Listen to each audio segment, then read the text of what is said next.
So I'll just quickly kind of give an introduction to our speaker tonight. We have with us Lisa Bjorkman, and I'm sorry if I'm mispronouncing your name. Lisa Bjorkman is an assistant professor of urban affairs at the University of Louisville. Her research studies how global processes of urbanism and urban transformation are redrawing lines of socio-spatial exclusions and inclusions in Mumbai, animating new arenas of political mobilization, contestation, and representation. Her book Pipe Politics, Contested Waters, Embedded Infrastructures of Millennial Mumbai, which was originally published by Duke University, was awarded the American Institute of Indian Studies 2014 Joseph Elder Prize in the Indian Social Sciences. Lisa received a PhD from the New School for Social Research in New York in 2011. And just to introduce our discussant with Lisa for the evening, we have Rohit Mujumdar, who is an urban researcher based in Mumbai. And Rohit is one of the founder members of the Collective Research Initiatives Trust, that is CRIT in Mumbai. And currently he is pursuing his PhD from the UBC School of Community and Regional Planning in Vancouver.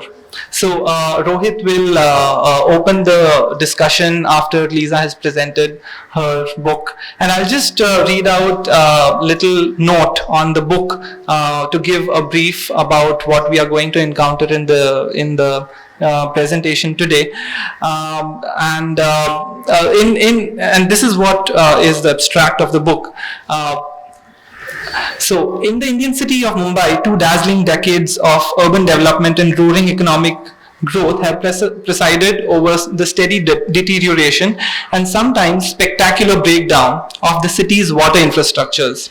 Water troubles plague not only more than 60% of city's residents now reported to live in slums, but city elites as well have seen their taps growing increasingly erratic and prone to drying up. The everyday risks of water shortage that infuse the city's water infrastructures, risks that flow across class lines, are managed and mitigated through the forging and maintenance of elaborate knowledge exchange networks. Getting water to come out of Mumbai's pipes is an activity that requires continuous attention to and intimate knowledge of a complex and dynamic social and political hydraulic landscape. Ethnographic attention reveals how water is made to flow by means of intimate forms of knowledge and ongoing intervention in the city's complex and dynamic social, political, and hydraulic landscape. The everyday work of getting water animates and inhabits a penumbra of infrastructural activity of business, brokerage, secondary markets, and socio-political networks whose workings are transforming lives as well as reconfiguring and rescaling political authority in the city. Mumbai's illegible and volatile hydrologies are lending infrastructures increasing political salience, just as actual control over pipes and flows becomes contingent upon dispersed and intimate assemblages of knowledge, power, and material authority. And now I'll invite Lisa to elaborate and show her work to all of us. Okay. It's really a pleasure to be here, to have this opportunity to present my research and this book to you all this evening. This is, of course, the most important place for me to be talking about this book, which is here in Mumbai, where the interest is greatest and the stakes are greatest as well. So I feel incredibly honored to be able to be here with all of you who are also thinking so deeply about some of these questions with which I've also been engaged.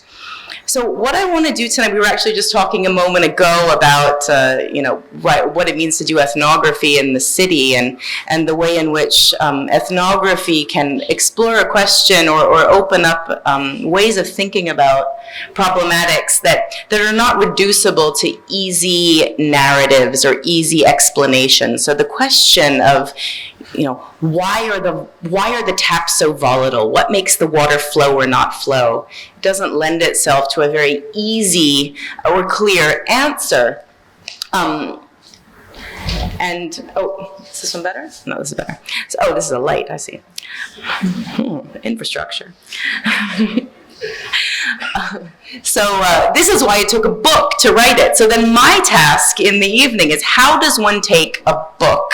If it takes a whole book to explain or to make sense of, or to talk about how I made sense of what I learned during the between 18 months and 2 years that I spent working on this question of what makes the water flow or not flow, or why does it flow in that direction and not that direction, or out of that pipe and not that pipe? How does one talk about this in just 40 minutes or 30 minutes or so? So what I'm going to do is I'm going to present material from a few different sections of the book, and I've put together a narrative that I think weaves together some of the background and also some of the textured ethnographic material that will give a sense of the kind of historical approach that I'm trying to take in understanding some of the shifts that have produced particular kind of volatilities in the infrastructure, and then also some of the texture of the everyday work of making water flow, and the kind of political dynamics that both produce and infuse this kind of landscape. So I'm going to jump right in. I've got this pointer here. So Mumbai's dry taps are puzzling. The city, of course, is India's financial and commercial capital, accounting for over 6% of India's GDP, 75% of stock exchange activity, and over a third of the country's tax revenue. With a per capita income almost 3 times the national average, Mumbai boasts real estate values that can rival those of Manhattan in New York City. The city, in other words, suffers no dearth of financial resources with which it might redress infrastructural shortfalls, and indeed municipal records suggest that a significant proportion of the city's water and sewerage budget regularly goes unspent. As for water, city engineers explain that there is no aggregate water shortage in Mumbai, where per capita availability, as well as estimated levels of leakage, is on par with cities like London. With no shortage of resources, how then might Mumbai's fitful taps be made sense of? So this was the question that I explored over 18 months. This was just some slides that were covering. Here we go. I explored this question over 18 months, and I was focusing on a geographically contiguous section of the city known as the M East Ward. Many of you may be familiar with the geography of Mumbai, but maybe the ward level analysis. You don't know M East is this bit right there. So you can see it's kind of the southernmost bit of the inner suburbs. It's just north of the island city. And the M East Ward is not only a political and an administrative district, meaning that the electoral districts at the corporation level and the MLA level kind of nest. The MP districts are a bit different. But it is a political unit, both in the corporation and in the legislative assembly. And it's also an administrative district in the sense that it's the M East Ward, and so the water department is operative at that level. But it's also a hydraulic unit. And so what that means is that its businesses and neighborhoods and industries are all supplied water by gravity from a single local service reservoir, the Trombay High Level Reservoir. So working with this hydraulic unit of analysis allowed me to explore spatial and hydraulic relations. So to ask things like who or what is upstream or downstream from whom on any particular water distribution main. So in this way, I was able to approach the study with the presumption not of scarcity or lack of access to water among pre-selected groups of users, like the poor or the Muslim or the citizen or the slum dweller, but rather I was able to ask the question of how water is made to flow without presuming the explanatory power of things like class or community or rights or rules. And one of the things that this approach reveals is that well-to-do citizens and globally connected elites often negotiate a strikingly similar political and socio-material terrain as so-called slum dwellers in order to get water and to negotiate the everyday risks of infrastructural breakdown. The book shows how the everyday work of getting water in Mumbai animates and inhabits a penumbra of infrastructural activity, of business and brokerage and secondary markets and socio-political networks whose workings are reconfiguring and rescaling political authority in the city.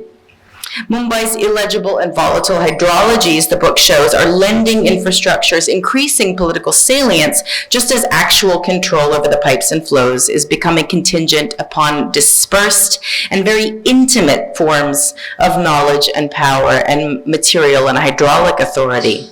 So this is the basic argument, and the material I'm going to present now is going to draw on a few different parts of the research. The first part is going to outline the broader context of how shifts in Mumbai's development planning and policy framework in the early 90s produced new kinds of challenges for the city's water infrastructures. And then what I'm going to do is present two ethnographic accounts that show how people actually get water, one of which is from a so-called slum neighborhood and the other from an elite neighborhood, which might be described as a gated community. In October of 2008, on the heels of a generous monsoon that left Mumbai's upstate water reservoirs brimming, the Mumbai Municipal Corporation Standing Committee Chairman, Ravindra Vaikar, quote, stormed out, according to Times of India, stormed out of a standing committee meeting in protest of continuing water shortages across the city. Quote, even posh buildings in the suburbs are not getting water, Vaikar fumed. And every time we complain, the municipal authorities have an excuse ready. Vaikar's statement is striking. It's the dry taps in the city's upscale neighborhoods that have caught his attention and have caused alarm. Shortage in popular neighborhoods might inspire outrage, but are certainly no surprise. And indeed, Mumbai's news media reports with almost numbing regularity, as you all know, on the water shortages that afflict the city's working classes. Mumbai's politicians stage periodic marches and roadblocks and hunger strikes in demand of augmented water supplies and additional distribution mains for their constituencies in the city's popular neighborhoods which are generally characterized as slums, or illegal slums even, irrespective of the legal standings or planning histories of the city's highly differentiated working class housing stock. However much of an outrage, the notion that slum life is characterized by water shortage is hardly news. But what are we to make of dry taps in posh buildings? Vaikar's walkout, while certainly theatrical, thus also expressed a genuine question and a somewhat straightforward demand for an explanation. So in the months following, Mumbai's senior water department engineers prepared a white paper on this topic, which they then presented to the standing committee in the spring of 2009.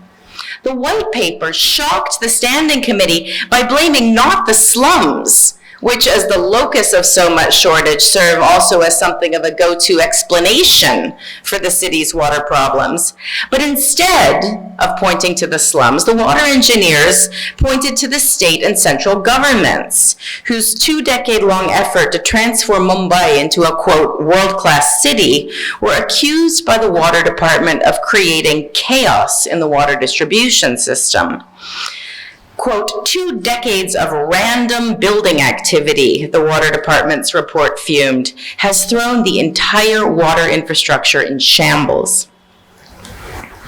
The face of the city has indeed witnessed dramatic changes in the years since the Maharashtra chief minister launched a plan to transform Mumbai into a so-called world-class city.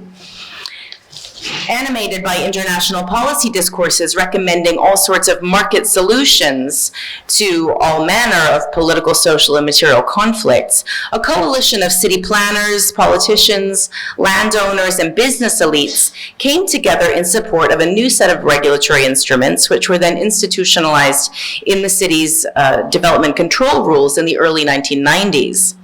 The new rules sought to put market mechanisms to work in arbitrating long-standing conflicts over access to urban land and resources, conflicts over which a generation of urban development planning had already faltered. The years since the approval of the new development control rules in the early 90s saw the city gripped by a fever of construction, demolition, and redevelopment. As you all are probably well aware. Popular neighborhoods and older built forms have made way for high-rise towers and for shiny new malls and luxurious residential compounds, while townships of redevelopment housing have mushroomed on the edges of the city, townships like this one. So to understand the dynamics shaping contemporary Mumbai, it's worth spending just a moment to unpack how these policy tools and regulatory frameworks actually work. So very basic, very generally speaking, ever since the sanctioning of Bombay's first set of development control rules in 1967, the amount of permissible development in various parts of the city has been regulated by a limitation on the buildable area of a given plot known as the floor space index, or FSI. For instance, an FSI of 1 would allow a plot of land of 100 square meters to accommodate a building with 100 square meters of floor space. While these official limits changed only slightly with the new plan in 1991, the new DCRs were peppered with officially sanctioned loopholes that enabled, in practice, builders to construct plot-wise at much, much greater heights and densities. So there's a few different policy tools by means of which these plot-wise loopholes work. For instance, the owner of a piece of land that's been zoned in the DP for some public purpose, like a library or a school or a hospital, can construct the planned public facility himself and then hands it over to the municipality, in exchange for which he's allowed to develop the remaining portion of the plot with a now 50% greater FSI. Some of you may be familiar with these kinds of things. So while the DCRs provided a variety of ways that additional FSI could be generated, some ways generated significantly more FSI than others. For instance, the redevelopment of slums. And in fact, the incentive FSI allowed for slum redevelopment projects was the highest in the city. So for instance, the officially allowed FSI on a given plot might have been 1.3, but then if that plot was found to be occupied by slums, then the developer could avail of a much higher FSI of 4 if he constructs at his own expense the tenement-style housing for eligible households. And as compensation, he could use the space that was freed up by the vertical redevelopment of the slum in order to build commercial or residential real estate of an area that was equivalent to that which he had handed over within this now exponentially higher FSI. So this allowed for a kind of urban development that was in some ways not described within other parts of the development control rules or the development plan. So when, for one reason or another, the additional development rights from roads or reservations or slum redevelopment could not be used on site, even within a much greater FSI, then the developer would be issued a certificate of transferable development right, or TDR, which he could then load onto other properties in higher value suburban areas of the city, or else he could sell on the free market. In addition to these plot-wise slum redevelopment schemes, the project of remaking Mumbai into a world-class city inspired a slew of large-scale infrastructural projects, flyovers, monorails, and metros that have eaten huge chunks out of the city's working-class housing stock.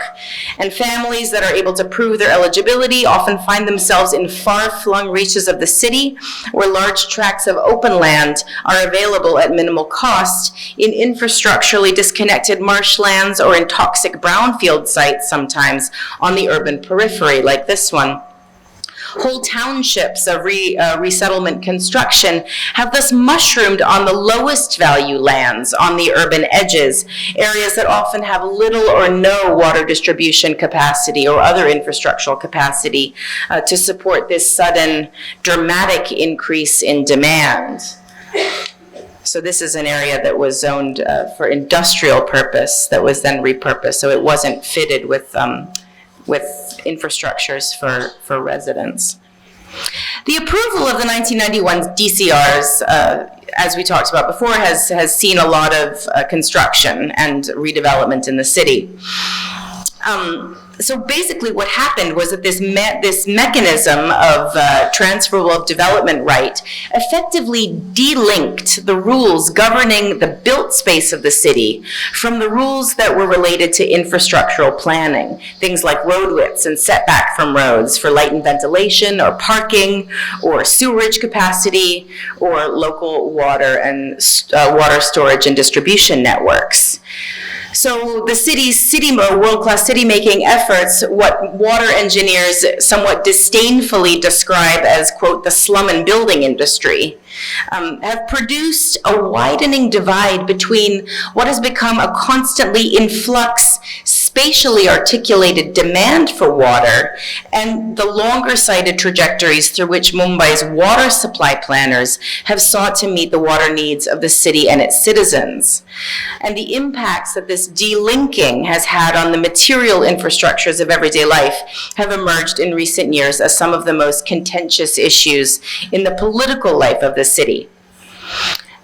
The exigencies of watering this rapidly changing built space means that city engineers are impelled to make water appear in places and in quantities that are not predicted or predictable by any planning trajectory, as well as to attend to the temporal, hydraulic, and political imperatives to maintain the pressure in the pipes.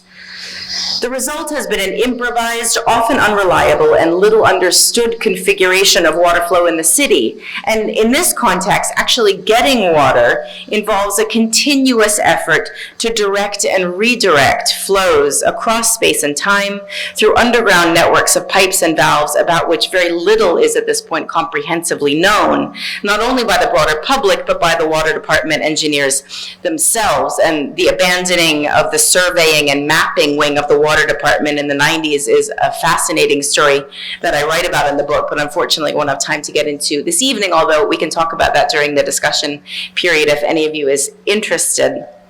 Instead, what I want to do now is present some accounts of how in this reconfigured context, two very different neighborhoods actually get water, and some of these neighborhoods you may be familiar with. This is the neighborhood of Shivaji Nagar Banganwadi in M East Ward. It's a municipal housing colony that houses an estimated, according to the local police station, an estimated 700,000 people on the edge of the Deonar dumping ground. So just to give a sense of the scale, is there like a, here we go. So the distance from this point to that point is about 1.5 kilometers. And these buildings here are SRA buildings. So each one of these is a building that has about between 100 and 130 flats in it. They're 7-story buildings. So this just gives a bit of sense of the scale of this neighborhood. It was built in the 70s and 80s. Shivaji Nagar Banganwadi has in recent decades witnessed its water taps producing water at lower and lower pressures for shorter and shorter durations. And this here you can see this road, this north-south road is one of these vertical lines here. This is actually located, yeah, one of these vertical lines here is one of these roads. And you can see that there actually is, well, you can't see, but there is actually a water distribution main underneath this road. But because there's no water or water pressure in that main, people have transferred, arranged to have their individual 1-inch diameter water connections transferred further upstream on the distribution network to higher pressure points. So as these taps go dry, families are frequently pooling their resources to pay to have their connections transferred upstream on the distribution mains. And what they do is they lay out the cost of piping and fitting themselves, and then they offset these somewhat heavy expenses by letting their neighbors use the tap for a fee. So these connection transfers can happen in either of two ways. They can either happen legally or they can happen illegally. The transfer can be done legally by paying a fee to a broker, who's generally referred to as a plumber, someone who's familiar with precisely where on the water distribution network underground water pressure might be a bit better, and who can then arrange with the water department engineers for the transfer upstream to the desired location, and then for the transferred connection to be officially documented and followed up by regular and legitimizing bills. However, the fickleness and unpredictability of the water grid are such that many families minimize their financial risk by opting for the cheaper illegal transfer. That is to say, even if a transfer is done legally, there is no guarantee that a new connection will produce water either now or in the future. So the broker negotiated payments for illegal water transfers will be less, but the family doesn't receive documentation in the form of a regular bill. So there is thus a risk that the illegally transferred connection could be cut in a regular municipal raid, which happen every few weeks on so-called unauthorized connections, and this is one such raid.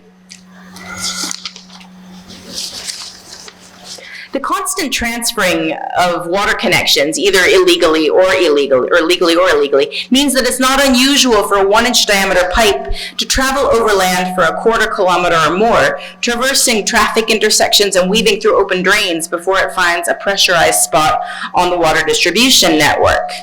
Owners of these long-distance connections thus face additional hazards of compromised water pressures from friction, of pipe theft, and of contamination-producing and pressure-reducing damage to the pipes that often results from exposure to traffic and to sewerage. So you can see this one pipe kind of dipping precariously down toward that open drain. So to address the first kind of problem, that of low pressure, connection owners have taken to installing increasingly powerful suction pumps onto their drying up pipes. Both motorized suction pumps and hand-operated pumps like this one here. And with these pumps, people are attempting to suck with ever-increasing strength a little bit more of the water their way. And as of 2014, even the best-placed connections in Shivajinagar, Banganwadi were not able to hope for any water in the absence of relatively strong suction pumps. The pumps, needless to say, are illegal, thereby increasing the risk that even legally transferred connections can be targeted by municipal authorities during periodic raids on illegal connections. The tangles of 1-inch diameter pipes, the phenomenon that water department engineers refer to as spaghetti pipes, are simultaneously productive of visibility and opacity.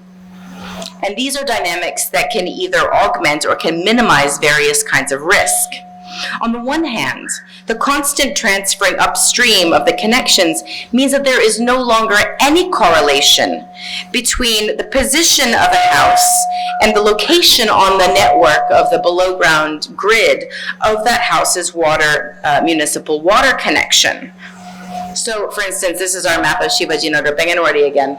And this is a little map that I drew up here, and each one of these squares is a plot, is one of these, where's that? One of these little square plots here. And this is a little map that I drew that's just meant to represent this disjuncture. So these are two chawls. Between these two chawls, there were 36 residences, and there were 6 taps.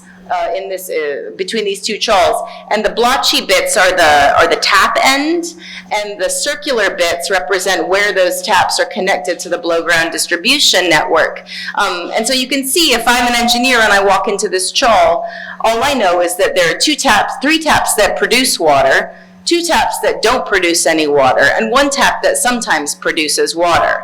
But the information that I don't have is where these taps are connected to the networks. You can see the red ones, the ones that don't produce water, are connected right here, where the blue ones are connected, either over here. This is actually, there we go, down over here, or over here. So this is information that the people who live in these neighborhoods have, but that engineers don't necessarily have. And this was information that I had to sort of come by through my own research and a long time sort of building trust and getting people to sort of tell me where they were and for me to explain what I was interested in understanding. But if I'm an engineer and I walk into this neighborhood and I just want to know, is there water in this chawl? I have no idea if there's water in this chawl, because there's 3 that have water, 2 that don't, and 1 that sometimes does. So this is one of the sort of informational effects of this kind of dynamic. So this mismatch between the location of a house and the spot where that house's water connection is joined to the below-ground network, of course, makes it exceedingly difficult for water engineers to assess and to manage water pressures at various points around the neighborhood.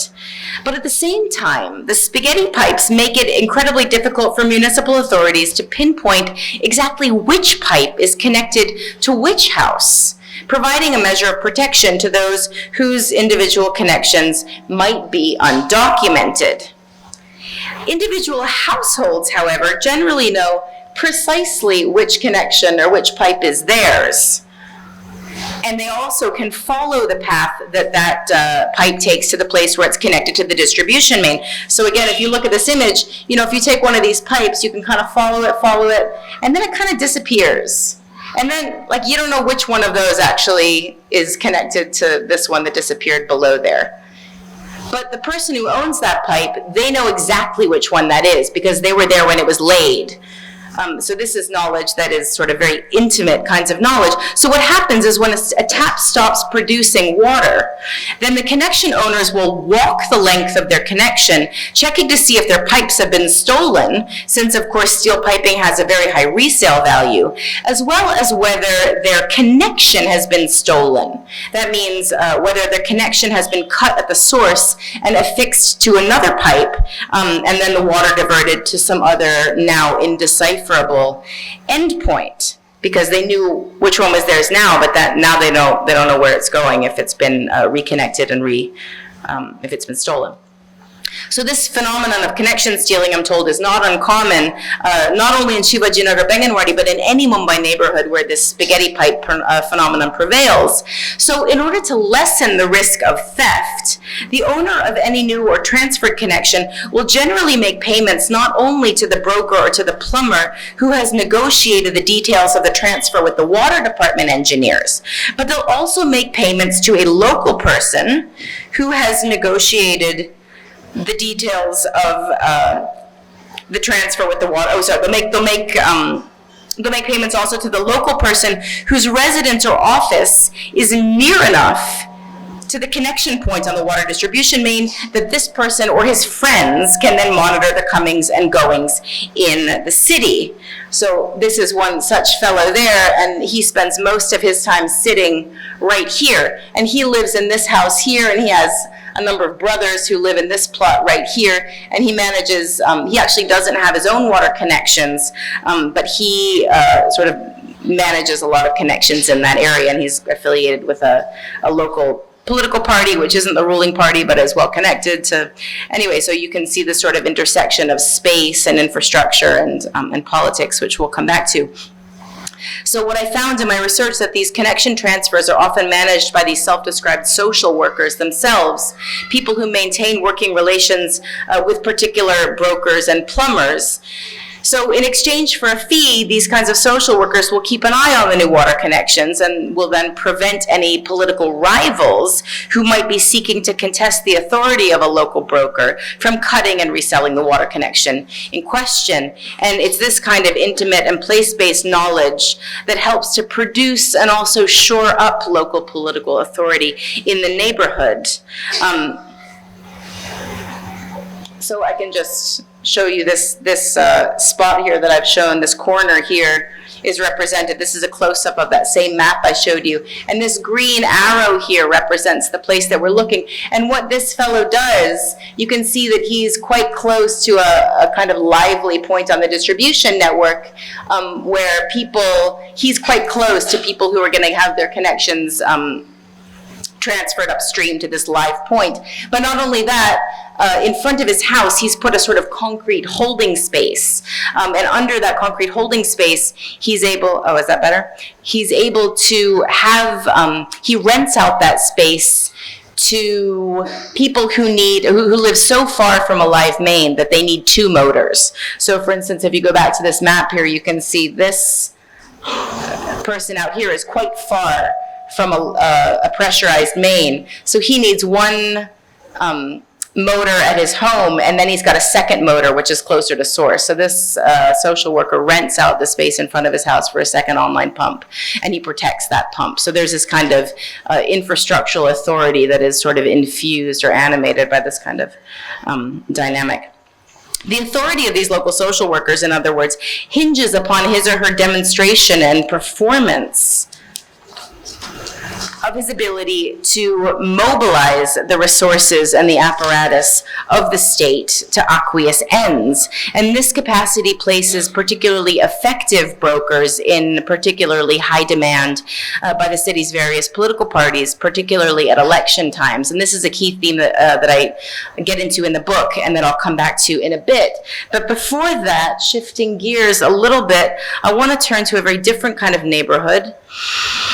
In the spring of 2009, I met the secretary of an elite housing society called Guru Prasad, which had recently taken to hiring private water tanker trucks to deposit 10,000 liter loads of municipal water on a bi-weekly basis into the housing society's underground tank. The society secretary explained to me that until sometime in 2007, they used to receive water twice a day, for an hour or so first in the morning and then again in the evening. Since the construction of a high-end residential complex on an adjacent street, however, this complex here, the evening water supply had stopped entirely and the daytime flows had decreased in pressure and in duration. Yet soon after Guru Prasad's water tanker deliveries began, the groundskeeping staff of this adjacent complex, which I'm calling Nestor's Palace, the groundskeeping staff approached Guru Prasad's watchmen to inquire how they might as well arrange for water supply by private tanker. While water supply to this posh new compound had been regular for a few months, the storage tank had recently begun to see significantly less water than it had before. The challenges faced by Nestor's Palace's water pipes went beyond the hydraulic, threatening to impact the world-class image and thus the market value of this not yet complete project. And indeed, Nestor's Palace's self-projection as a luxury complex has a distinctly hydraulic flavor, with promises of abundant, uninterrupted water supply figuring prominently in the marketing strategy. Now, this is in fact not an ad for Nestor's Palace, but a similar aqueous-themed ad. The Nestor's compound built environment boasts 2 large swimming pools, and the first of the towers, which was built in 2005, was even designed with bathtubs in each of its luxury apartments. Now, bathtubs, one Nestor's Palace representative assured me, are not beyond the water supply capacity of Nestor's Palace, which, quote, guarantees 100% that there will be municipal BMC water in the pipes 24 hours per day. So with this promise, Nestor's request for water tankers suggests not only that the complex faces the threat of water shortage, but perhaps more importantly, with the image of world-class living tied up with the promise of uninterrupted municipal water supply, the risk of this shortage poses threats to the luxury development's reputation and perhaps also its marketability.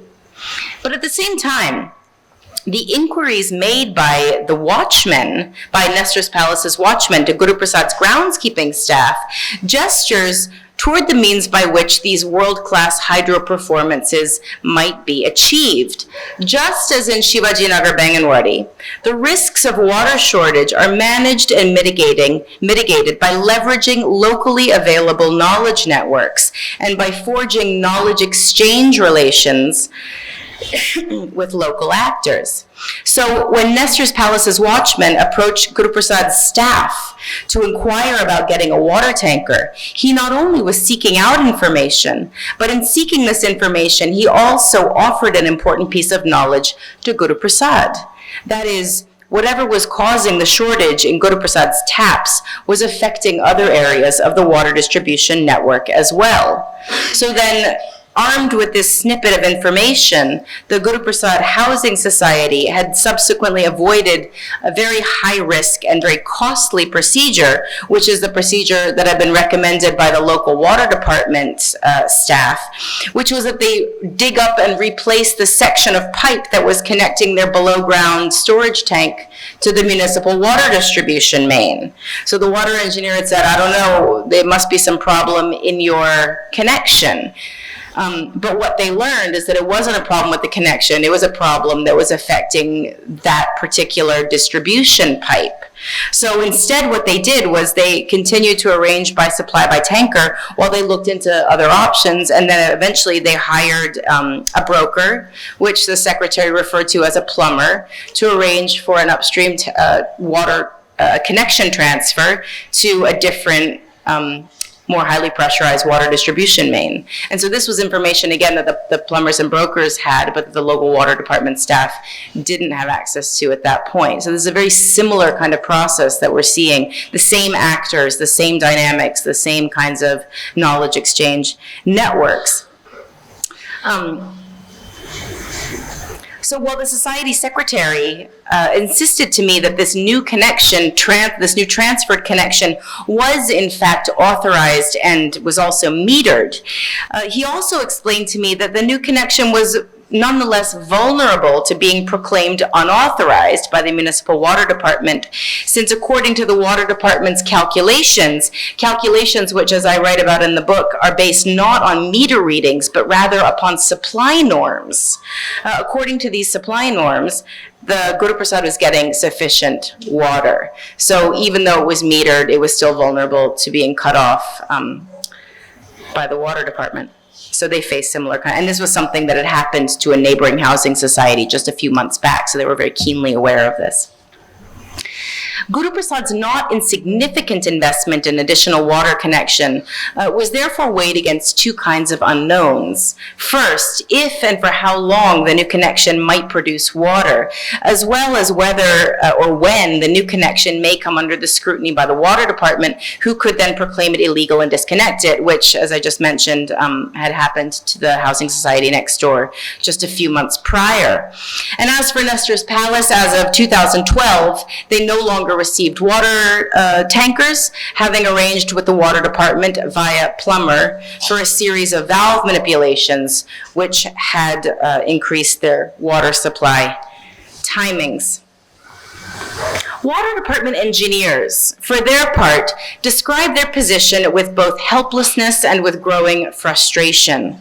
At the ward level, an engineer named Shah sighed as explained to me that his job has become a little bit like the children's game of Coco, which works somewhat like the game of tag. One team chases the other team for a fixed amount of time, tagging out members of the opposite team, and then the tables are turned and the chasers become the chased. So Shah explained to me that similarly, when an area needs water, he must find a way to tweak the system, to manipulate a valve, like with Nestor's Palace had arranged, to commission or to decommission a water distribution main, to make a cross connection, and all the while trying not to compromise water flows and water pressures in other areas. But inevitably, Shah explained to me, another area soon complains of shortage, and then he must reconfigure the arrangement to accommodate this new kind of demand. And then at some point, the first party's taps go dry again, and they have to adjust and readjust, and so it goes.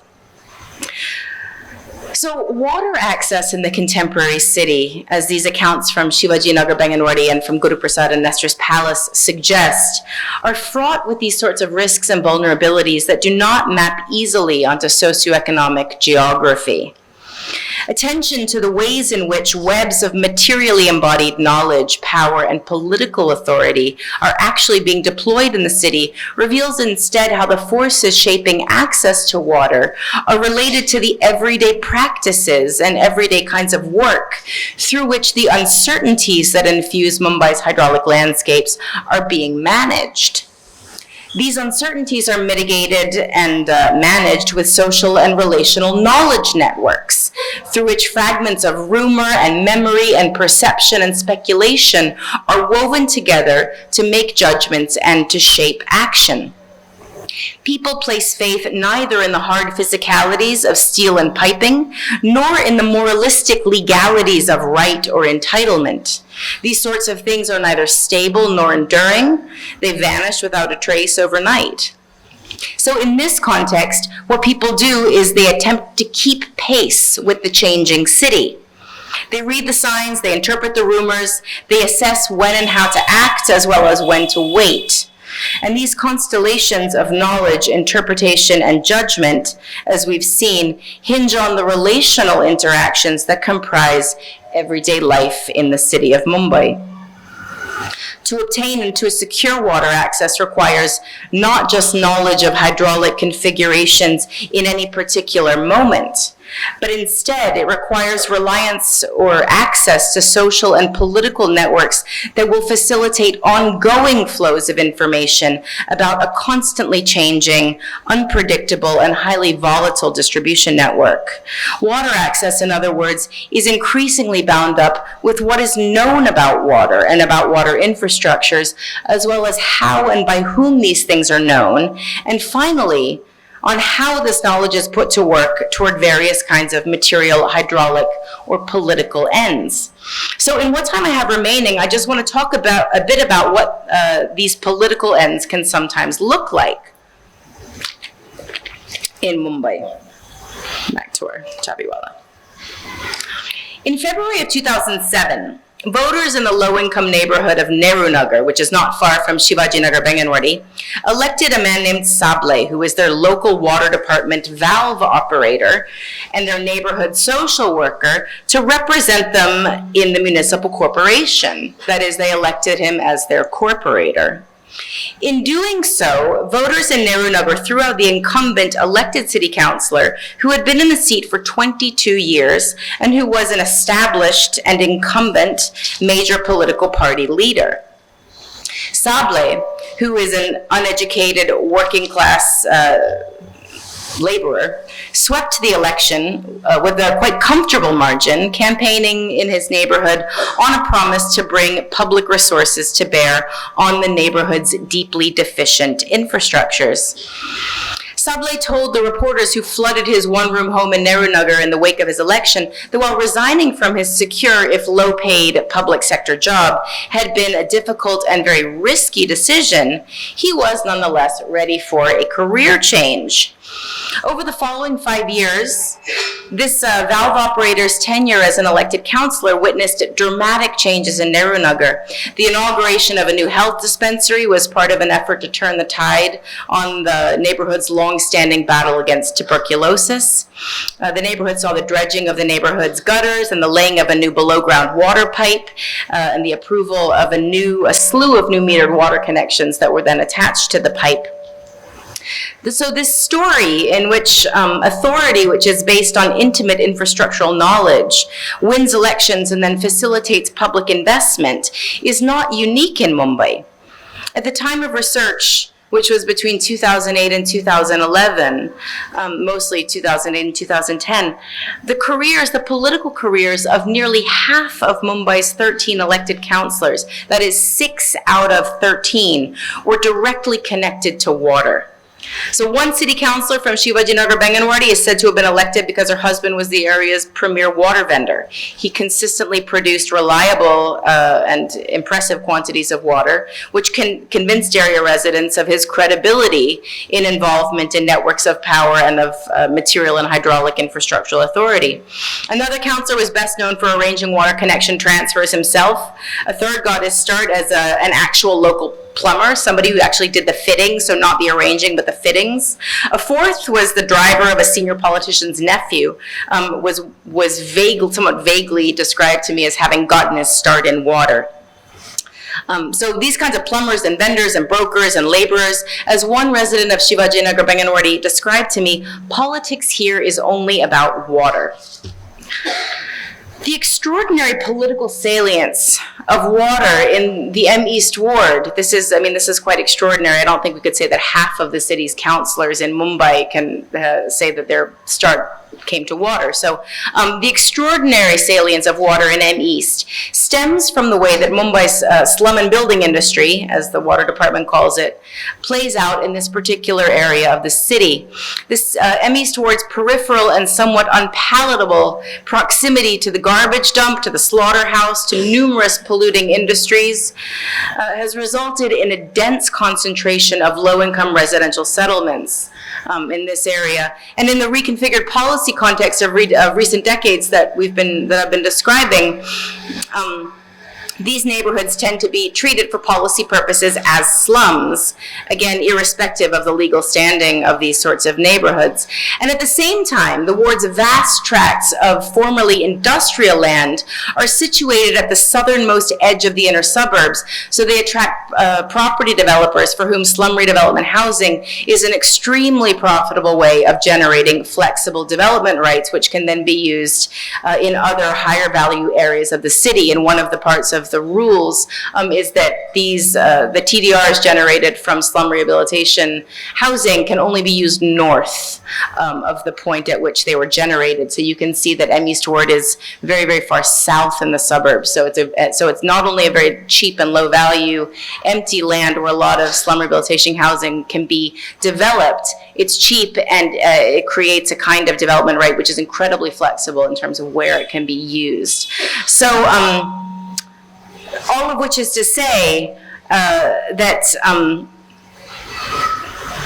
the marketization of development rights that I began this talk by describing to you has, in the M East Ward, unmoored the geographies of planning regimes and of land and of infrastructural development in a particularly dramatic way. So we have this sort of extreme disjuncture, and so the extremity of the dynamics that we've been describing are perhaps more pronounced here.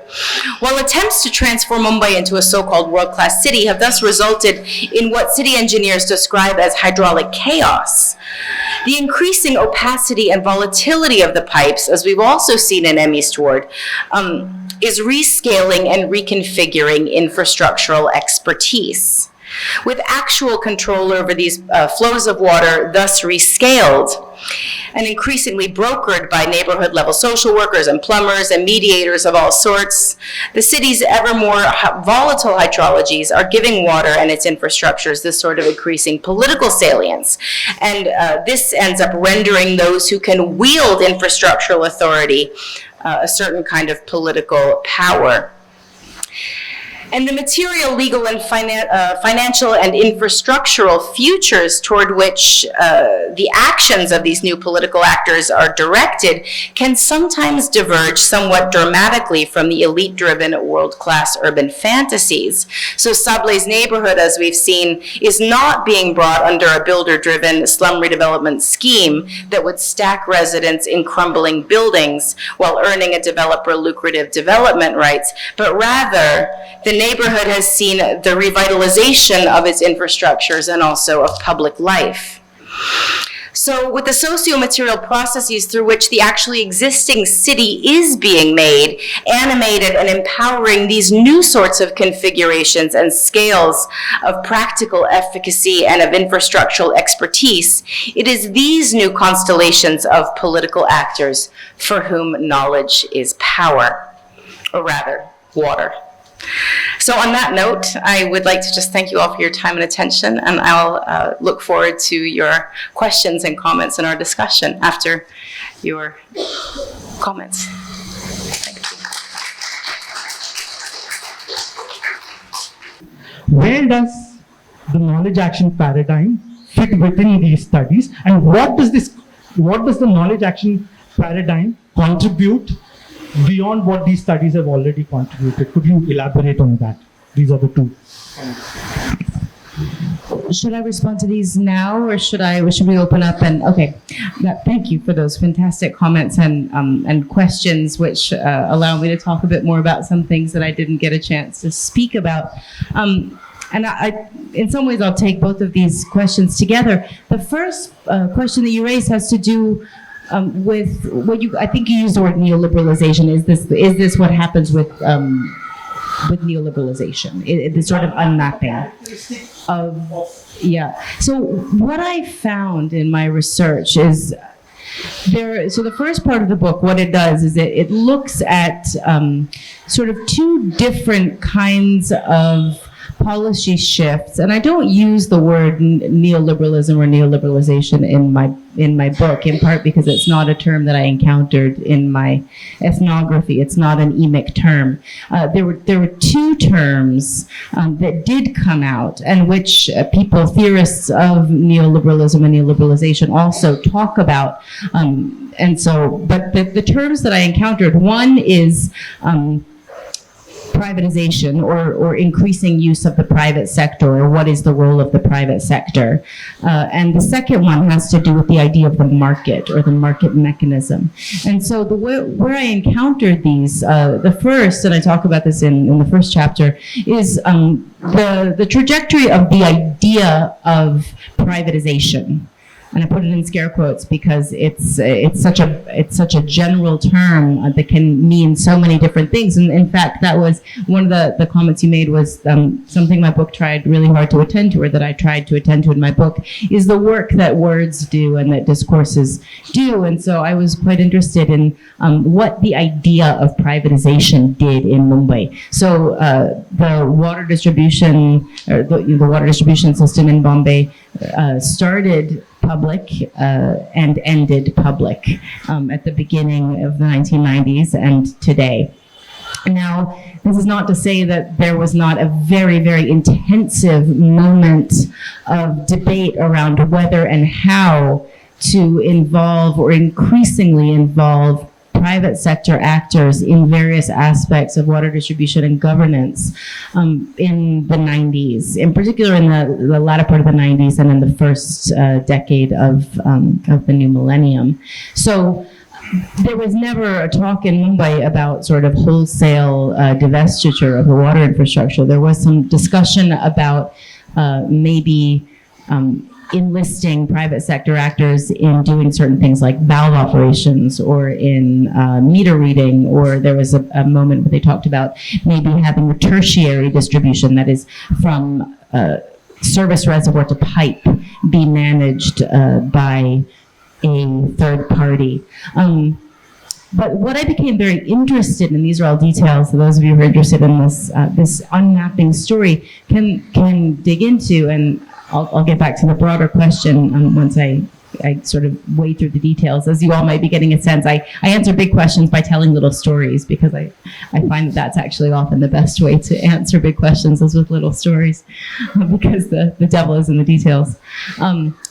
So essentially what happened was, during all of this sort of expectation and hoping or not hoping that things would go private, there was a lot of speculation on whether and what would go private, both within the water department and at other levels of governance, and there was a hiring freeze. This all happened during debates in the central level around pension reform, and there was essentially an unofficial hiring freeze in the municipal corporation, while everybody thought that it was going to go private. So we don't want to hire all these people, and then we're going to be stuck paying pensions until they die, which is what was said to me.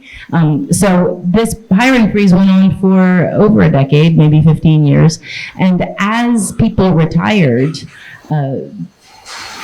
the remaining staff was then pulled from non-immediate kinds of functions, things like surveying and mapping, to the very immediate kinds of daily needs of making sure the water is flowing through the pipes.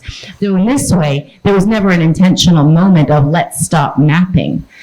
So this idea of unmapping, I don't like the word unmapping, because it's an action verb to unmap.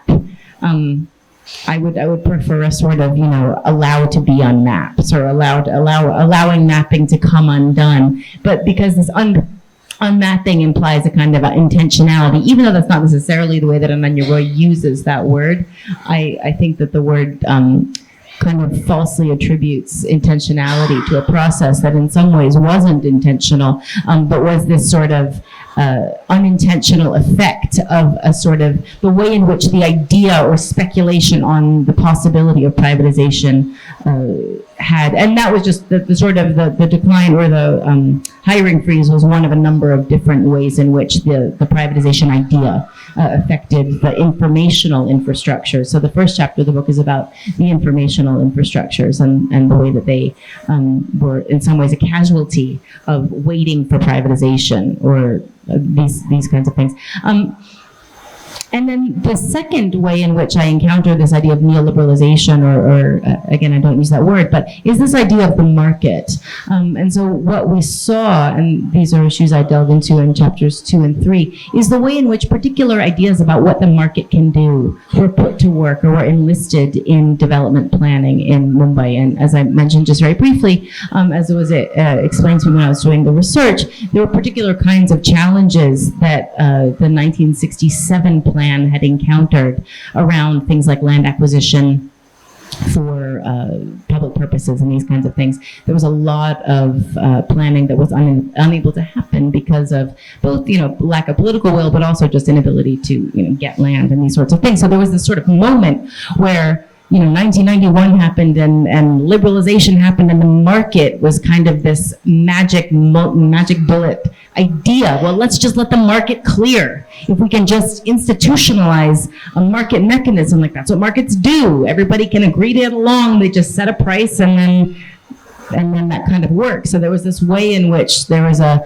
lot of talk and thinking about how this kind of market clearing mechanism can be enlisted in urban development planning in order to solve some of these political problems and sort of pricing problems that had stumped a generation of planners.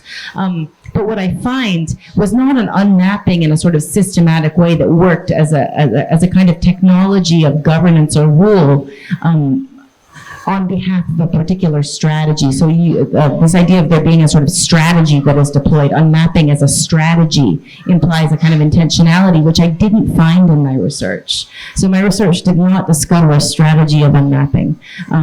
Or this kind of way of governance. And part of the reason that I think I found this was that even the idea of there being a sort of coherent state, I mean, what is the state, is also something that I think was thrown up by this research. And the other part of your question then is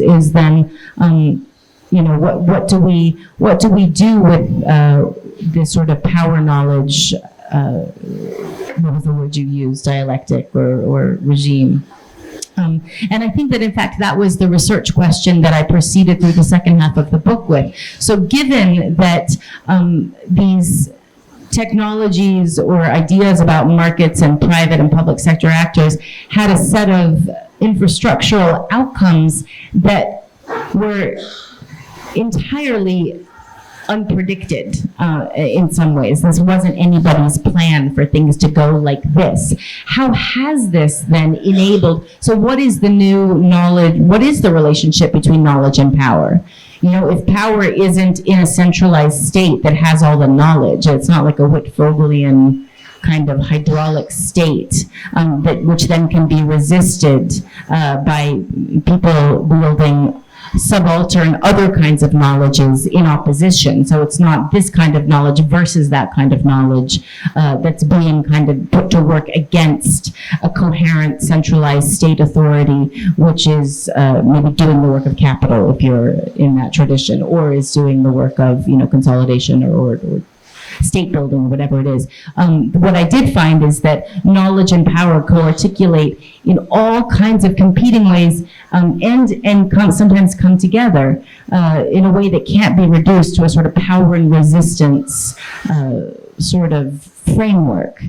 So again, I would just answer by saying that, in fact, was the research question that I came up with, or that I tried to unpack through this book. And what I found is that, and this is why I end the book with this discussion about electoral democracy and representation, as in some ways that which mediates the relationship between state and society politically. So it's not about power and resistance. What I end up with is, so when we think about a Chaviwala who's elected to the corporation, this isn't a kind of resistance against a sort of unmapping state that is doing the work of capital in order to govern on behalf of neoliberal flows.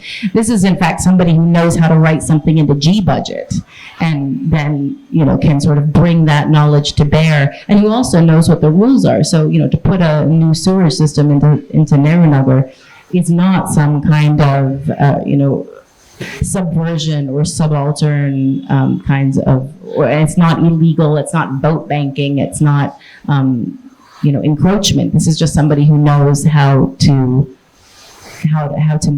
write things into the budget and get them passed in a way that's politically savvy and totally legal.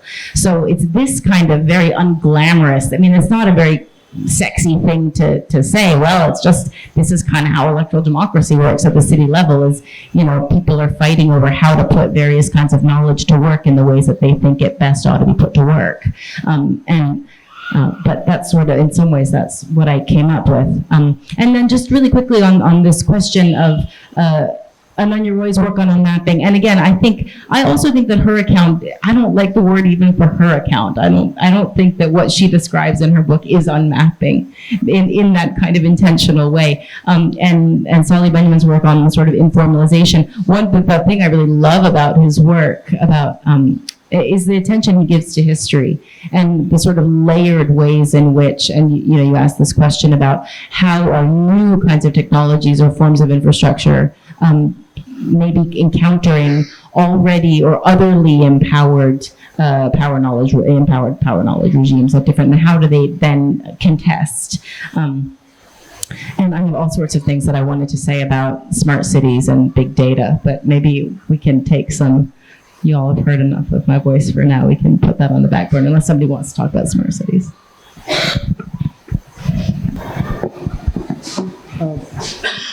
Thanks, Lisa. The slides were wonderful. The presentation was excellent, and I read the book, and it's. I think, beyond the urban studies discussions, it captures the pulse of the city. It captures the madness and politics in a very nice way, and the storytelling is completely there. It's very nice, and I would encourage, this prize is currently not available in Amazon, so. There's a lot of detail and a lot of stories, and when I was growing up also, the paniwalas and the chaviwalas were that's the way the city worked. That's the way the city that was the knowledge. That was the kind of, you never knew the plan or the familiar of the plan, but it was through the chaviwalas and the paniwalas and the nalwalas and the whole lot of circuits that one got access to water. There is wonder in the book, and it comes to particularly when you pose the non-plan plan, not a binary, but when you pose these together, or mainstream knowledge versus other forms of knowledge, or the authority versus various kinds of. There is wonder. I'm just thinking that and that is something which is kind of, the book is full of all this. Was it necessary? The wonder and it's because for a reader who's kind of passed through the city in a way which is otherwise normal and which is very kind of, it works the way, then this wonder kind of comes as to so I'm just kind of, it's a beautiful book. There's no. So, I wonder you're asking about the way in which I try and unpack the landscape of knowledge or unknowability. No. The way you pose the whole discussion against a plan, against the authority, against the Can I just add to that a little bit, and maybe you can answer both these things. Does it have to do with what you have kind of articulated as as a methodological strategy, using Lefebvre's tripartite organization of space. Abstract space as a space of planners, lived space as the space of residents, and representational space as the one which is filled with semiotics. Although you recognize that these kind of three distinct understandings of space overlap and flow into one another, Lefebvre was writing at a time in the 1970s when the modernist planning paradigm was kind of crumbling. It's been 3 decades following that, wherein within both the planning and urban studies field, people have argued for the necessity to kind of speak of other actions beyond the master plan as forms of planning itself.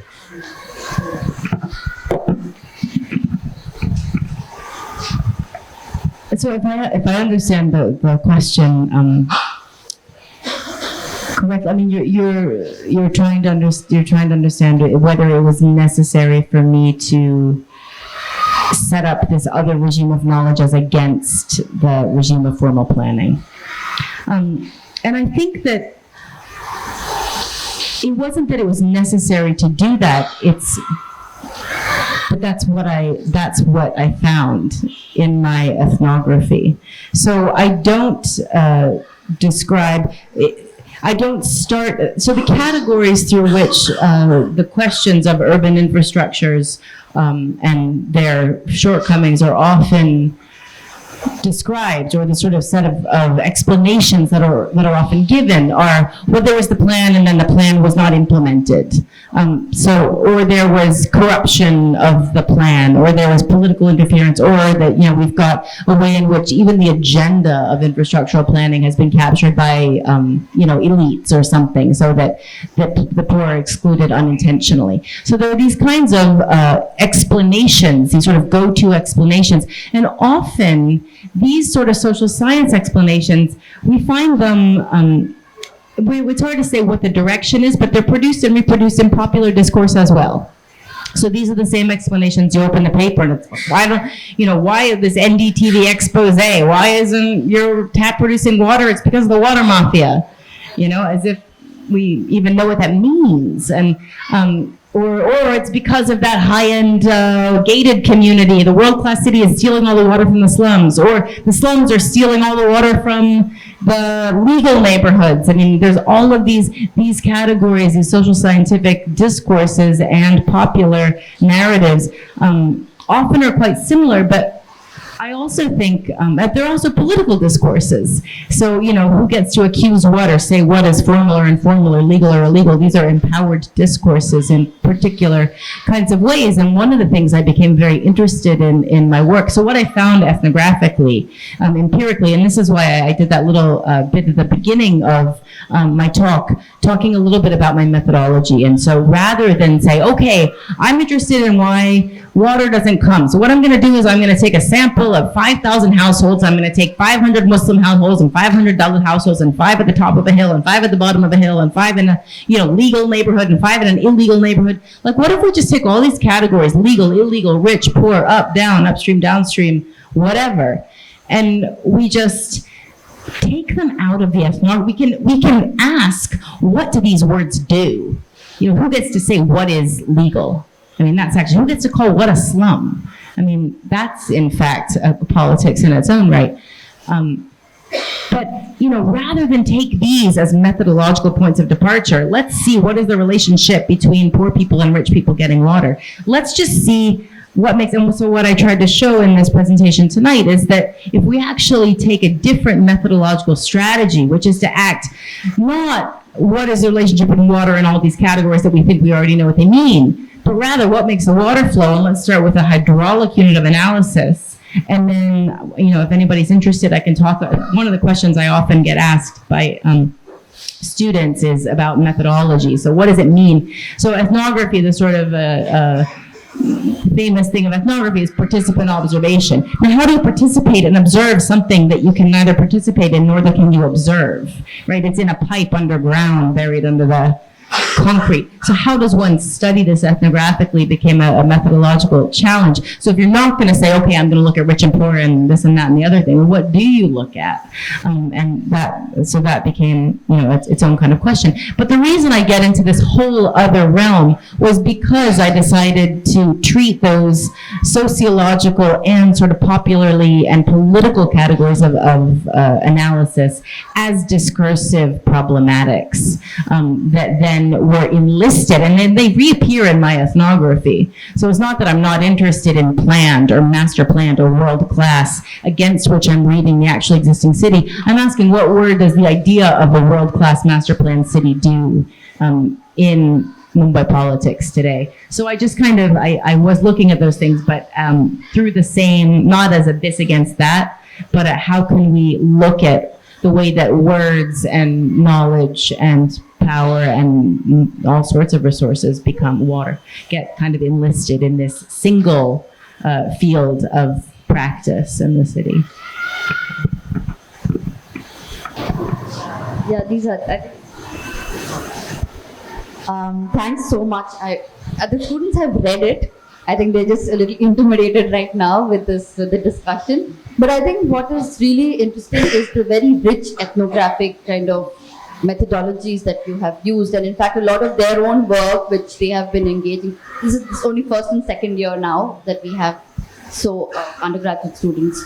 So a lot of their own work has also kind of very deeply sort of started to deal with the idea of the field, right? So I'm just wondering if you can talk to them a little bit more about your methods of actually working with the field, and how do you actually engage, at what point do you kind of set back, and what are some of the questions that you actually start kind of working through, and then kind of engaging with the field. No, I was going to say maybe we could talk a bit about methods. So thanks for that. One of the again, this became a real challenge to me because I knew what it was that I was dissatisfied with existing explanations. And it's not very difficult to go to Mumbai and have all of your ready categories sort of become untenable very, very quickly. The minute you read a book and it says, oh, water infrastructures are doing the work of capital, right, or doing the work of neoliberal capital. You open up the paper and then you've got dry taps and posh buildings, and what do you do with that? So I knew that I wanted to do an ethnography, but then again, this becomes a problem of how does one actually go about studying it. So what I tried to do, and it was a creative exercise that probably a number of you are engaged in right now, was I tried to understand. So I had one research question, which ended up not being the question that the book was about answering, or that the book answers directly. So the research question was just, what makes the water flow? Right? Or how do people get water? I guess that was what it was. How do people get water? Originally, the title of my dissertation was Getting Water. And I thought it was like kind of a clever pun because you get it, and then you get it, or you receive it, and it was sort of passive and inactive. I really loved this word, getting. But eventually the book wasn't about getting water. The book was about pipe politics. But so getting water was actually a methodological strategy that I used. So what I did was, when I first arrived in Mumbai, I spent about 18 months here between 2008 and 2010, and then some follow-up I also did. But I spent some sort of time thinking about, and this is an exercise that no human in Mumbai ever goes through, but this was a sort of, thought exercise. So you wake up in the morning, how might one get water? One needs a certain amount of water every day to stay alive and to stay clean and whatever it is. How might one get water? So I came up with a list of 8. This was from talking to, over 6 months, NGOs and everybody I knew, and reading and talking. And I came up with a list of 8 possible ways in which people in Mumbai get water. You can get water. The easiest way to think of it is you can get water from a municipal tap. right? Like this is the straightforward one we all think of. But then this breaks down into 3 different kind of access moments. So I thought about these eight methods of access. So, you can get water from the sky, you can get water from the ground, you can hire a tanker to go and bring water from a municipal filling station, you can hire a tanker to go get water from the ground, you can go to a water market, you can bring your laundry to a point where there's a well, there's all sorts of ways in which you can get water. But so method 1 was you can get water from a municipal tap. But then, of course, that breaks down into 3 different access moments. First, you've got to get a tap. Then you've got to get water pressure to actually come into your tap. And then you've actually got to get access to the water, which may or may not come out of the end of that tap. So like this, my 8 methods broke down into 14 methods and sub-methods.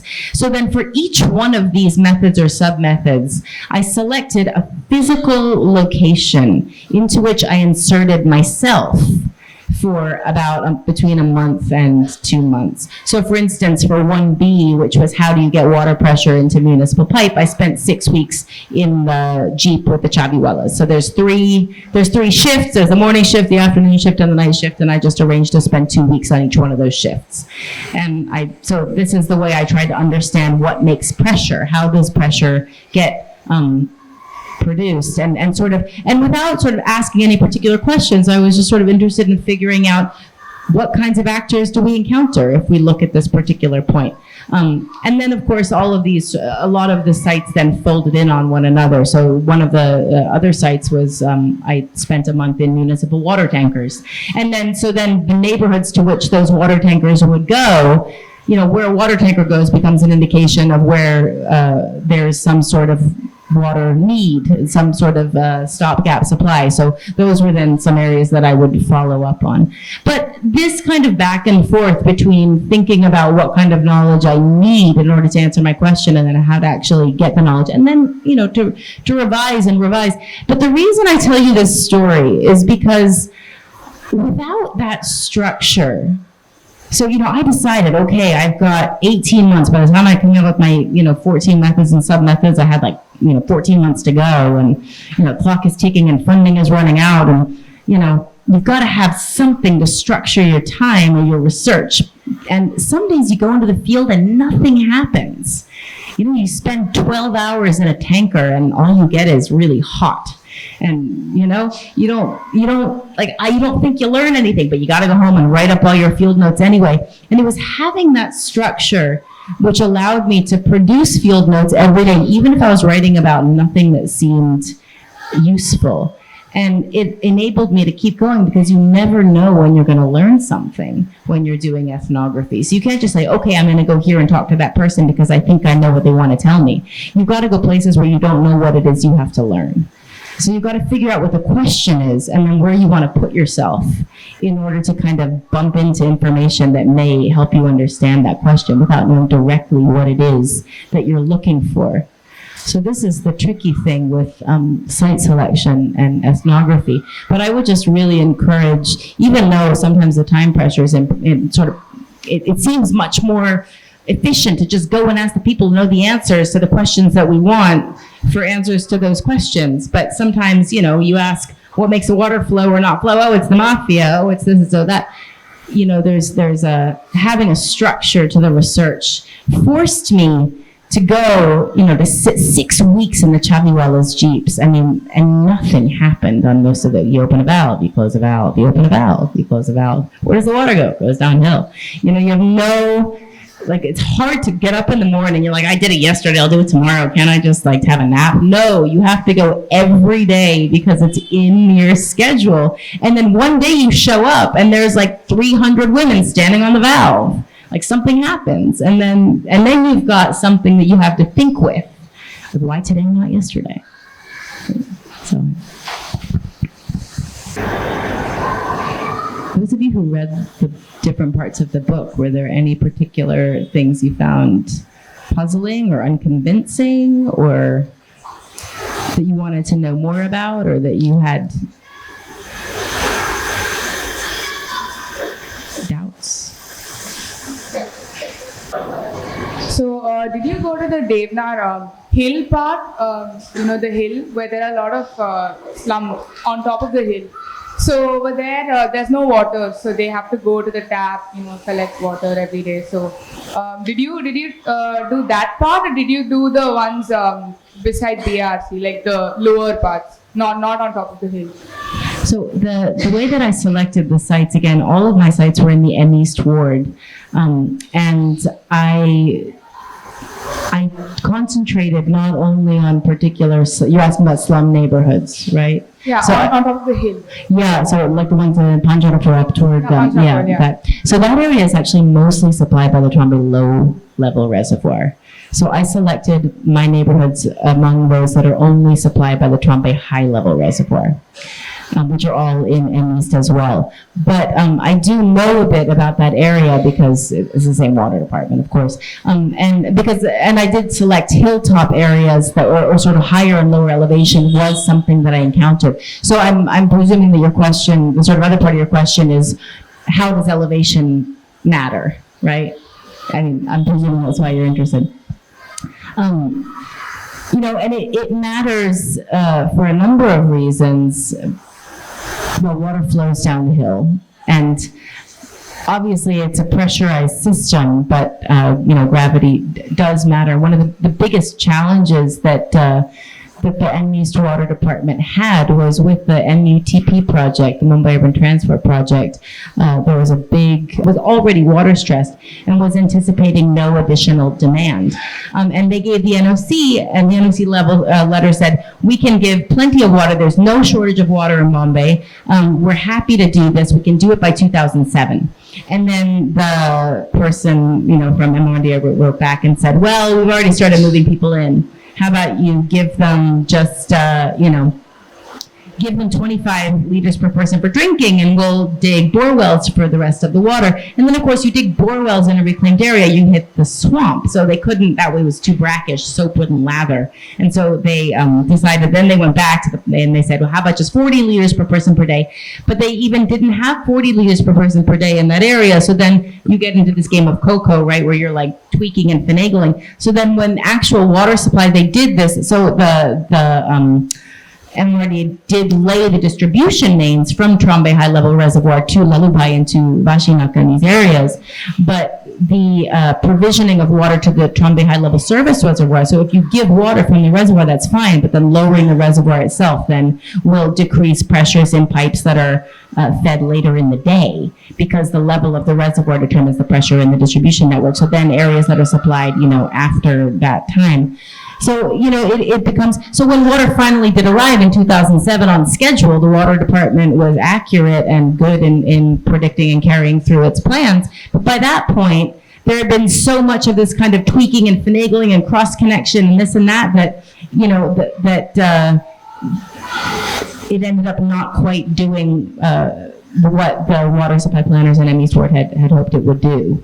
So it's this kind of the uphill downhill thing poses infrastructural questions that are by no means insurmountable. But what I did find was that there's uphill downhill or de-reserving. There's no problem with that by the water department, by engineers tell me. The problem is a temporal one. So you can build 100 flats for 80,000 people in 3 months. You just pour a slab of concrete. It's really easy to build buildings, but to actually move water, it works at a different, in a different kind of temporal horizon, because it's not just about putting the pipes there. To balance a hydraulic network is really complicated, and it takes a lot of time and a lot of it sort of capital investment, land acquisition for putting these pipes, and so yeah, it's kind of, when we think about sort of planning and formal and informal, in the future and these kinds of things, one of the things that came across really strongly, what I learned in this research, was that the different kind of temporal horizons and temporal trajectories within which different sectors operate is an area that maybe needs to be given a bit more attention. The conversations between water supply planning and educational planning and sewerage, and it's not just that like all these sectors need to be talked about. They all need to be talking to one another about like what's going to happen when, and then, the way in which like the market mechanism then induces or produces certain kinds of changes, a temporality of change, needs to be thought about in relation to those other kinds of temporal horizons.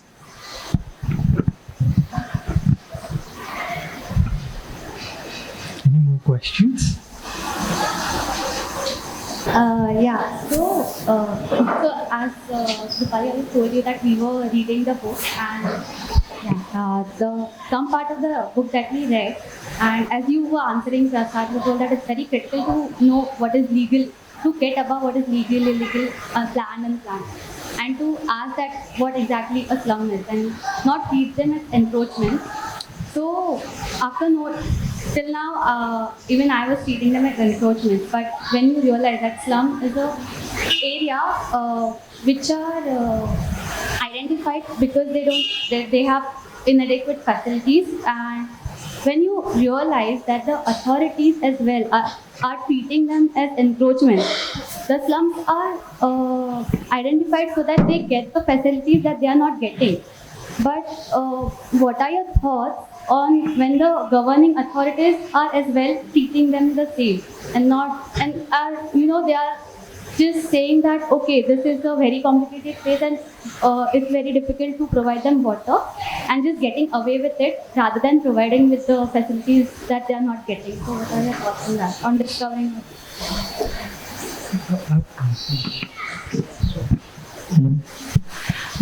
It's a great question. I mean, that chapter. So you read chapter 4 about Shivaji Nagar Bhagawan. That chapter where I talk about it's about this neighborhood that I talked about in the talk, which was really, it was a problem-driven chapter because you look at it on Google Maps and it's clearly planned. It's laid out in a grid. It's but it was talked about as a slum, and I didn't know what that meant, and so I remember sort of trying to unpack what do people mean when they say it's a slum? Like, has it been declared a slum? Has it been? So I spent a lot of time sort of chasing after this question, like what does it mean? It's treated as a slum, like it's built, residences are built at the slum rate, but it's it's not under SRA. It hasn't been declared a slum rehabilitation area. So I remember talking to the district collector. First, I went to the slum. I went to the sort of the slum office of what's it called? The calling officer of the BMC, trying to get a list of areas that have been declared slums. No, it hasn't been declared a slum. So I went to the collector to get the list of declared slums to see, if it had been declared a slum. And he said, no, it hasn't been declared a slum because, it didn't need to be declared a slum in order to have work done in that neighborhood. So slum declaration was brought in as a policy tool in the 70s in order for infrastructural work to be done in neighborhoods on private land where you needed otherwise to get the landowner's permission. If the BMC would have to get the landowner's permission in order to go and do infrastructural work. So slum declaration became a policy tool that was really only used on private land because there was nobody objecting to putting infrastructure on public land under various kinds of provisions for slums, defined in the Slum Act as areas that were in need of infrastructural investment. So the category slum was written in the Slum Act as an area that was in need of infrastructural investment. There was a whole host of schemes and ways in which this investment could be brought to bear, and funds and these kinds of things. So no, it hadn't been declared a slum. And so I remember asking him, okay, well then, why are you calling it a slum? Because it's a municipal resettlement colony. There was a plot that had been given to best bus workers. It was a sort of resettlement colony. There was an area that were given to municipal sweepers, and I said, well, what is it? How is it possible that a municipal colony has illegal water connections? Why is water supply to a municipal colony illegal? I didn't understand it. So this was something I was trying to unpack. And then he said, well, it was surveyed as a slum. And I said, well, how did you decide which neighborhoods to, and I said, in the slum survey, it was surveyed as a slum. And I said, well, how did you decide which neighborhoods to survey as slums? And he said, well, we surveyed the illegal neighborhoods. And I said, well, but it's not illegal. And he said, well, but it looks illegal, is what he said. And then I said, but did you survey illegal buildings? Because is encroachment the same as slum? And he said, no, we didn't survey illegal buildings. And this is why I'm telling you the story, because the phrase, how can you bring a building under a slum rehabilitation scheme? So this final thing, and this gets to the first part of your question, was that the entire way in which he was thinking about slum was dictated or determined or animated by the way in which slum policy, that which is eligible for a slum rehabilitation scheme, that which is rehabilitatable. And so something that looks like it could be rehabilitated vertically is that which is declarable as a slum. So which is very different from other kinds of definitions of slum that have been operable in sort of prior moments, where something could be like Kamatipura was declared as a slum in order to allow particular kinds of investment to be brought to bear that happened in the 50s. So these kinds of shifting ways in which these words are put to work. But the question about, what do we do, or how do we make sense of the fact that state officials, and this again gets back to the question of state and non-state, this is nothing the collector was sort of laughing as he was saying it, because he realized as he was saying it that it was absurd.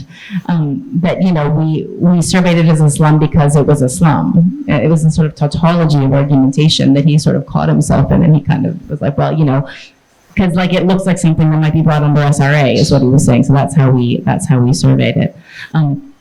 But yeah, there is a sort of lack of knowledge of those other kinds of policy frameworks in some ways. And I know some areas in neighborhoods I've worked in that have been working very closely with their counselors or their corporators. Even one neighborhood that drove a contract with their corporator prior to the election, that with demands that they had of their corporator, work that they wanted their corporator to do, that they actually got him to sign, like, I will do this work. And one of the things that they got him to sign that he would do was get their neighborhood declared as a slum, in order to use these other kind of set of provisionings to do things like get special funding for sewage work or these sorts of things. But like getting declared as a slum, not for SRA, but for this other kind of policy.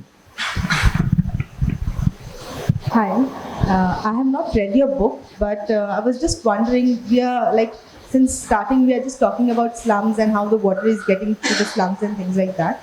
But have your research come across how industries in Mumbai or this water parks or things like that where ample amount of water is being used? Is there any politics involved in those kind of things, or any work, any research related to that field or that area? So the sites that I studied, I wasn't only selecting residences. So, when I was working on the tankers, in the book, I go through and I give a sort of typical average day of the breakdowns of municipal tankers and private tankers filling at one particular filling station where I was working, and where they were going, how many to slums, how many to societies, how many to industries, how many to this, that, and the other thing.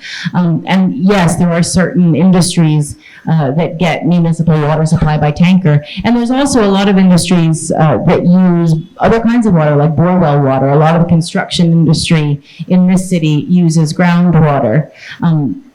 Because it's cheaper and easier and it's readily available.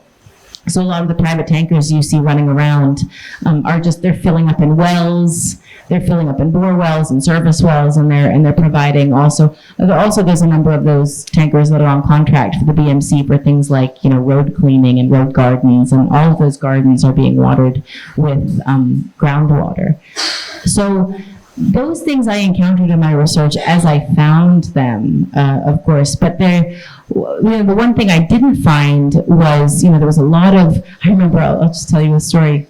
When I was working on the water tankers, I had been very taken with this idea of the tanker mafia. Everybody has heard about the tanker mafia, and it shows up especially during the dry season that, the reason your tap isn't producing water is because the water tanker mafia is filling up all the pumping stations, and that's why you're going without water for so many hours per day. So what I learned when I was working on the water tankers is that it's a very prosaic set of permissions that everybody goes through, and there are procedures. So a lot of what these sort of water tanker exposés on TV had shown, or what people describe as being a sort of corrupt mafia practice, in fact is completely within official policy. It's just that people don't know that. So, if you're having a wedding function and, you need an extra tanker of municipal water, you might not be able to get a free tanker of water because, each ward has one tanker for use for, emergency purposes, and the engineer will then allocate that, it can make maybe 4 rounds a day, and maybe there's like a primary school and this and that. So, for your private wedding function, maybe the BMC will say, look, we can't give you a free tanker of ours, but we will allow you to purchase at the subsidized rate the water, and you've got to arrange to transport that water on your own. That's not our business. So then there's this whole elaborate procedure that I go through in the book where, whereby you can take your permission and you go to the private tanker company, and then there's this, procedure whereby you can have a private tanker be authorized to enter the filling station, fill it up, and bring it to your house. And so a lot of this sort of talk about, industries are taking all the water and we're taking it by water tanker, or are sort of paying off the the engineers for particular kinds of connections. And again, this is something, I talked about just briefly in the talk, these sorts of high-end developments. One thing that one engineer told me quite frankly was that, we usually get an agreement with the builder that will guarantee full water for 6 months. But beyond that, anything can happen because, urban development and water demand happens in such a way that they really can't. It's not it's not like, you get it for 6 months and then we're going to take it away. It's just that, we're going to have our eyes on other kinds of things. And you might have to come back and tell us, let us know if your water pressure goes down and we'll try and fix it. So this sort of fantasy that money, I often get asked when I talk about the book, so what role does money have? Can money buy water? What is the relationship between, because, a lot of people would say, sometimes I get audience that say, well, my building gets 24-hour water supply. Well, I'll tell you what, the people who live in Nestor's Palace, they also think they've got 24-hour water supply. So what their money has bought them is the outsourcing of that work of mediation. So rather than having to wake up at 4 a.m. and go and fill the water themselves, they've just sort of, they've outsourced that work to the society secretary, who outsources it to a plumber, who outsources it to somebody else, and then they do all that work, and it all just gets absorbed within the society's, monthly cost. So at my tap on the 10th floor, there's 24-hour water supply, but what I pay for is not having to do the work or even know about the work of making the water come out of my tap. But all of that work, as I've shown, is done, and it's in fact the same work. It may very well have even been the same plumber who did, the work in the morning in Shivaji Nagar, Bangalore, and in the evening in Nestor's Palace. So, yeah. At some point, Lisa, you mentioned, and this caught my attention, you said that departments, water supply departments, the sewage department, other kinds, housing department, planning departments need to come together and start talking. I'm just wondering, why is it when in one parts, when we see that water infrastructure is unmapped, people are not going towards the municipal corporation, but one sees a proliferation of practices outside where municipal councillors are getting elected based on water supply. So the discussion is not necessarily taking place only within the water supply, within the municipal corporation, but the democratization is happening outside in many different ways. So two things, how do you see, if you kind of have thoughts on this, how do you see that dialogue unfolding? Perhaps also to extend this question to maybe Phatak sir, how do you see what could be done in the future? Prasad, who's worked with the state, and also probably Pankaj. Would you first want to go, and then maybe we can open it up? Perhaps we can just hear from others first, since you've heard so much from me already. Would you be willing to say a few words? I think architects, planners, engineers, they are all trained to do their things in a very precise, predictive fashion. And that is not how cities grow and develop. That is the first thing. And managing uncertainty is the crux of managing urban areas. And we are not, none of us who are probably here are good at that, because we don't like uncertainties. We want to be predictive and then provide for what we have predicted. Whether it's zoning, whether it's FSI, whether it is putting roads or water or whatever. But that is not how cities function. And if you look 20 years back, you would realize that what we know today, we didn't know 20 years back. Leave aside 10 years back, we didn't know what this was 10 years back. And the way cities are going to function, they are going to change much faster than what we have experienced in the past. And how do you deal with those things? I mean, as she was saying that Banganwadi was zoned industrial. A lot of areas in Mumbai were zoned industrial, industries closed down and went away. This wasn't even envisaged when the plan was being prepared.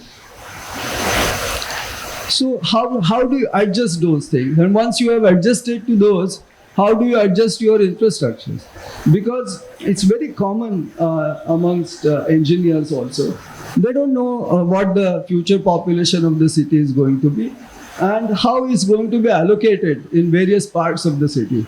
So they find it very easy to go to planners and ask them, do you know that planners being fools, they say, yes, we know. So they tell that this is going to be the population and this is how it will be distributed. The engineers design it for that. Though a civil engineer or a structural engineer does have a concept of factor of safety when he designs the structure. But putting factor of safety in infrastructure design costs money.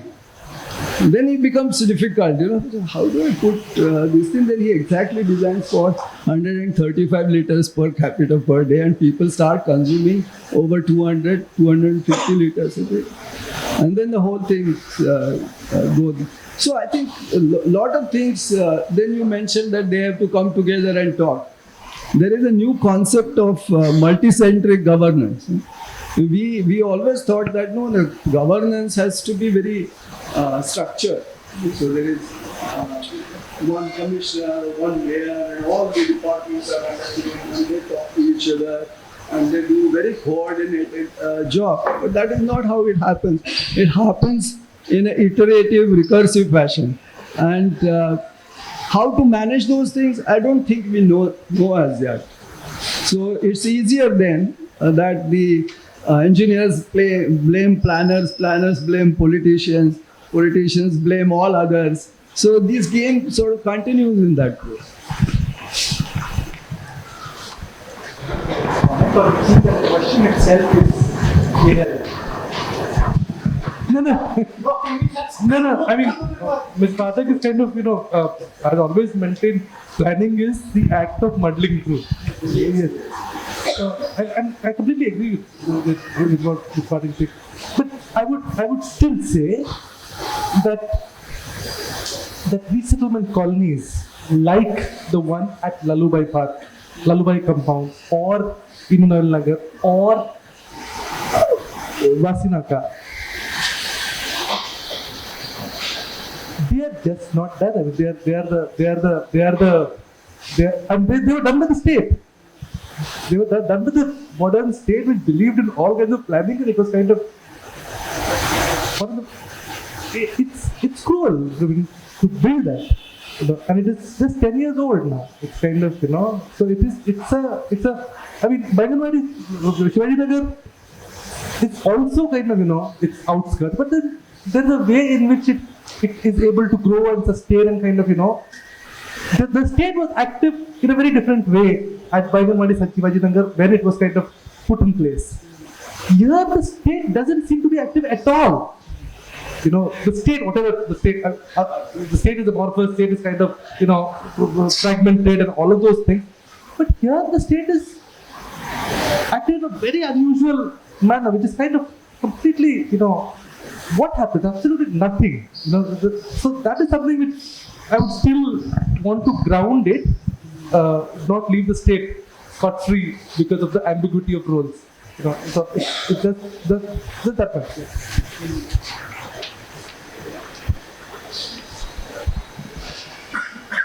Okay, I think we have had a successful discussion after a quiet thing. But what I would like to kind of end up this talk with is that it was really interesting to listen to you, and your work really problematizes water in a very novel way. And I think what I would say is that it helps us to establish, what I may say, an urban relationship with water we share with water.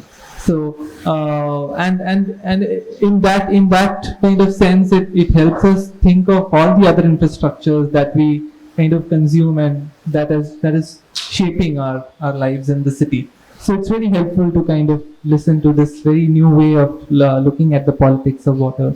So thank you very much, Lisa and Rohit, for anchoring this talk. And I must say that the books are available for you if you are interested in having a copy, and also that our next event is going to be on the 7th of March, which is again another book discussion by Gautam Bhan, and Simpreet Singh will be discussing the book with him. The book is basically on the politics of eviction in Delhi, so it might be interesting to a lot of you. So I welcome you all again very soon. Thank you so much.